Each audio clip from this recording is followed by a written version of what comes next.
అసలు తెలంగాణ వాదానికంటే కూడా సెక్యులర్ అనే దానికంటే కూడా మతతత్వానికంటే కూడా ఇవాళ అగ్రకుల తత్వమే అంటే ఒకటి రెండు కులాలే ఈ రాష్ట్రంలో తిష్టవేసి మొత్తం ఏకధాటిగా పరిపాలనను తన గుప్పిట్లో పెట్టుకొని ఈ ఎస్సీ ఎస్టీ బీసీ ముస్లిం మైనారిటీ వర్గాలకు దక్కాల్సినటువంటి రాజ్యాధికారాన్ని కొల్లగొట్టి అనుభవిస్తూ ఏకఛత్రాధిపత్యంగా కొన్ని వర్గాలకే మొత్తం అధికారాన్ని కట్టబెడుతూ మిగతా వాళ్ళందరినీ బానిసలుగా చేసే విధానం ఏదైతే ఉందో, కుల ఆధిపత్యవాదం ఏదైతే ఉందో, కులవాదం ఏదైతే ఉందో, కుల సమస్య ఏదైతే ఉందో అదే ప్రధానమైన శత్రువుగా మేము గుర్తిస్తూ ఉన్నాం.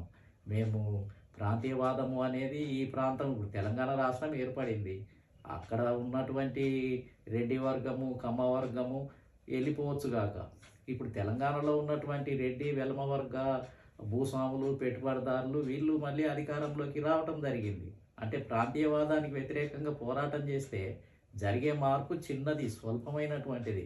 కానీ మేము చేసే పోరాటం ఏదైతే బహుజనవాదం ద్వారా చేసే పోరాటం సమూలమైనటువంటి మార్పు, అట్టడుగు వర్గాలకు రాజ్యాధికారం, బలమైనటువంటి మార్పు, సామాజిక మార్పు, రాజకీయ మార్పు.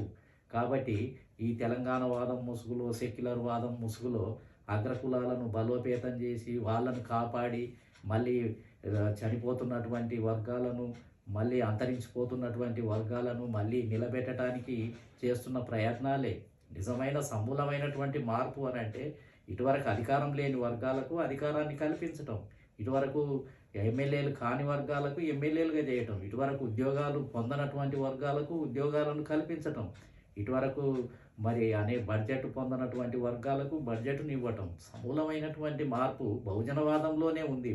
అసలు మేము కదా నిజంగా బహుజన శక్తులకు యావత్తు ప్రజానీకానికి కన్షిరామ్ గారు చెప్పినట్టుగా 85% ప్రజానీకానికి అనుకూలంగా ఉండి పీడిత ప్రజలు, బానిస ప్రజలు అందరికీ నాయకత్వం వహించి ప్రాతినిధ్యం వహించి మేము అసలు నిజమైనటువంటి పోరాటం ఈ తెలంగాణ వాదము అనేది కొంచెం ఘోరంత మార్పు గురించి చేసినటువంటి ఉద్యమమే. సెక్యులరు కమ్యూనలిజం కూడా పెద్దది కాదు, అన్ని కమ్యూనల్ పార్టీలే. ఇంట్లో ప్రోగ్రెసివ్ ఏమి లేదు. బీజేపీ, కాంగ్రెసు, బీఆర్ఎస్, టీడీపీ, అదేవిధంగా వైఎస్ఆర్సీపీ, ఈ దేశంలో ఉన్న అగ్రకులాల నాయకత్వంలో ఉన్న పార్టీలు అన్నీ కూడా కమ్యూనల్ పార్టీలే, మనువాద పార్టీలే, అగ్రకుల పార్టీలే, బడుగు బలహీన వర్గాలను మోసం చేసే పార్టీలే. ఇప్పుడు నిజమైన తెలంగాణ వాదులం ఎవరు పోరాటం చేసారని వాళ్ళ మధ్యలో వాళ్ళు చెప్పుకుంటున్నారు. మేము గొప్ప తెలంగాణ వాదులం అంటే మేము గొప్ప తెలంగాణ వాదులం, మేము గొప్ప సెక్యులర్ పార్టీ అని అంటే మేము గొప్ప సెక్యులర్ పార్టీలు. తెలంగాణ వాదం గురించి పోరాటం చేసిన వాళ్ళు పెద్ద గొప్ప మార్పు ఏమి కాదు, అది చిన్న మార్పు. దాని గురించి గొప్పలు చెప్పుకొని అదేదో పెద్ద మహోద్యమం అయినట్టు.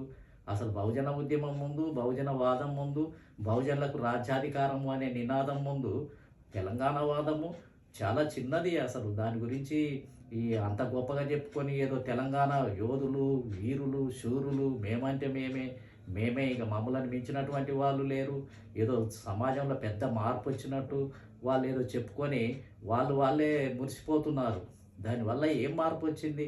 మొత్తం ఒక ప్రాంతంలో ఉన్నటువంటి ప్రజలకు గతంలో ఆంధ్రప్రదేశ్ ఉండేది, ఇప్పుడు తెలంగాణ రాష్ట్రం ఏర్పడింది.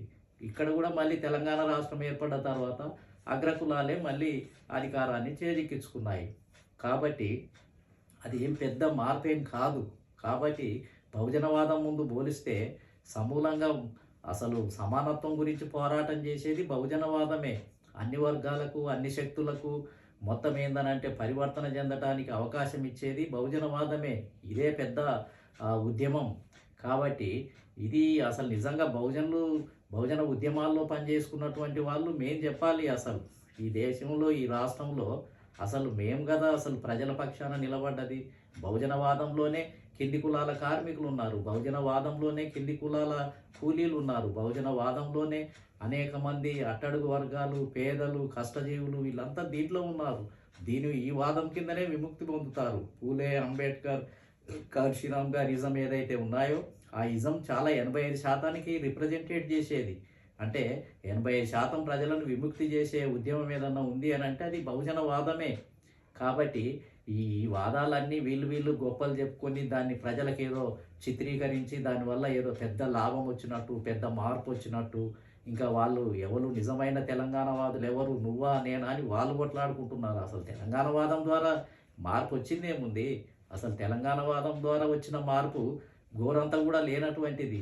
మళ్ళీ ఇప్పుడు బహుజనవాదమే నిజమైన పోరాట యోధులు, శూరులు, సాహిత్యము, కళలు ఇవన్నీ రాశారు అనంటే అది నిజంగా ఒక బహుజన దృక్పథంతో రచించినటువంటి వాళ్ళే మరి నిజమైనటువంటి కవులు, కళాకారులు, బహుజనుల ఐక్యత కోసం, బహుజనుల రాజ్యాధికారం కోసం పోరాటం చేసినటువంటి మేధావులు, సాహితీవేత్తలు, కళాకారులే వీళ్ళే నిజమైనటువంటి మార్పు కోసం పోరాటం చేసినటువంటి వాళ్ళు, సమూలమైనటువంటి మార్పు కోసం పనిచేస్తున్నటువంటి వాళ్ళు. తెలంగాణవాదులు కాదు. తెలంగాణవాదము అనేది చాలా చిన్నది. అసలు అసలు దానివల్ల పెద్ద మార్పే లేనటువంటి పరిస్థితి ఉంది.